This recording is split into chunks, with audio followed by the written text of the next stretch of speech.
like this is the day that the Lord hath made, then we ought to act like it. If we say Sunday is the Lord's day, then make it the Lord's day. Make it the Lord's day. Make them focus on the Lord on this day. You go with me. Because when mom and dad are going one place and the children are going another place, you got two sets of rules in that house.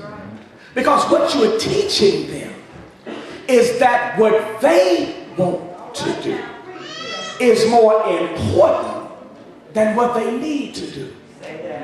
And see, God ain't gonna dwell in no divided house. When God sees that there is competition in that house, God will leave the house and leave you to the one that you chose to be over your house. And when the devil has looked around and he sees no godly influence in that house, that's when the devil starts to run that house. Look at Matthew chapter 12 and beginning at verse number 43. Matthew chapter 12 and beginning at verse number 43. When the unclean spirit is gone out of a man, he walketh through dry places and seeketh rest and findeth none. In this particular chapter, the Lord had just cast out a devil from this man. The Pharisees came along and said that the only way that Jesus had the power to cast out the devil was because he was the prince of devils. Right. And so the Lord takes the time to explain what happens when the devil leaves your house. If you don't replace the spot from whence he was cast out, he's going to come back to that house.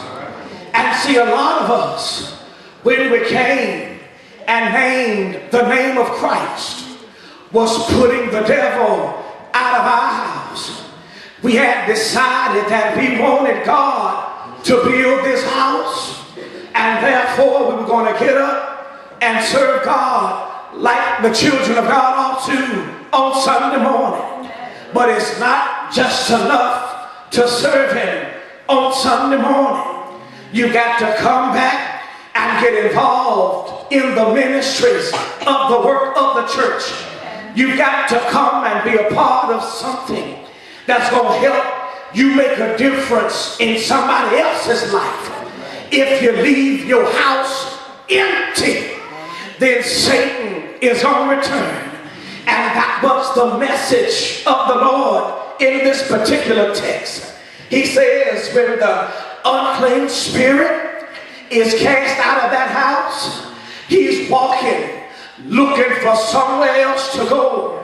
And if they don't find nowhere, he said, I'm going to go check on my old property, the property where I used to live. And the Bible says, and when he come, he find it empty. He find it swept and garnished.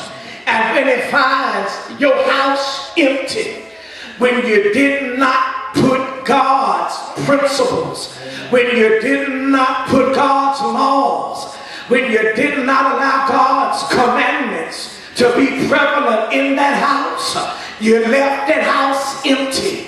If you kick the devil out, but had the devil's music still in your stereo player, then the devil is going to return. If you call yourself putting the devil out, but your children still have open access to sites on the internet and their phones where they can still be influenced by the devil, then he's going to return. And the Bible says when he returns and finds that the house is empty and clean, he's going to go and take with him 7 other spirits that are more wicked than himself, and they're going to enter in and dwell there. And the last state of that man is worse than the first, because at one point you call yourself getting it together. You call yourself going to establish the law in your house according to God's law. But what you have to learn about serving God is that you can't do it half-heartedly, and you can't do it halfway. With God, it's all or it's nothing at all. If you're going to serve God with your whole heart, that means everything in your house has to be a reflection of the God that you serve. If you've got some alcoholic beverages in your refrigerator, then you're not serving God with all your heart, all your mind, and your soul. If you got some dirty magazines and some dirty tapes and DVDs stored up in your cabinet, then you're not serving God with all of your heart, with all of your heart and your mind and your soul. If you got some recreational drugs that you take part in to soothe your nerves and to help you have a calm evening after you had a rough day, then God is not being served with all of your heart, mind, and soul. If you got to go to a happy hour after you get off work and you're sipping on something that's stronger than Welch's grape juice, then God is not being served with your whole heart, mind, and soul. Because when you serve God with all of your heart, when you serve God with all of your mind and with all of your soul, you seek to glorify him in everything that you do. You want every part of your life and every fiber of your being to be a representative of the God that you serve. And so therefore you seek to glorify God in your body and in your spirit, which belong to God. So that means that you may have to change some folk you hang out with in order that God may be served. You may have to change some places that you are accustomed to going so that you can rightly serve God. You got to change some of the ways that you talk, because God can't be served with that kind of mouth. You got to change some of the behavior that you exhibit so that God can be glorified. And when God is glorified in your life, it will trickle down to the lives of your children. They will see you not just talking the talk, but they will see you walking the walk. They'll understand what it means to have a praying mama and daddy. They'll understand what it means to be able to just wait on God to move, because they watch mama and daddy wait on God to move. They'll understand what it means to be still and know that our God is God, because they saw mama and daddy being still in the midst of trials and tribulations.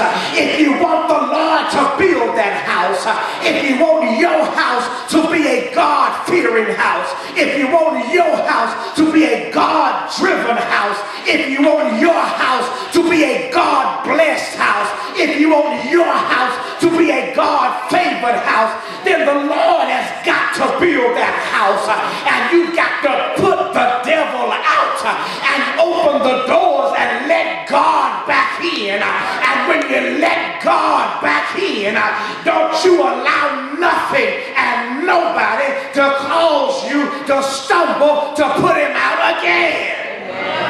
If God don't build the house, that house is doomed and destined for destruction.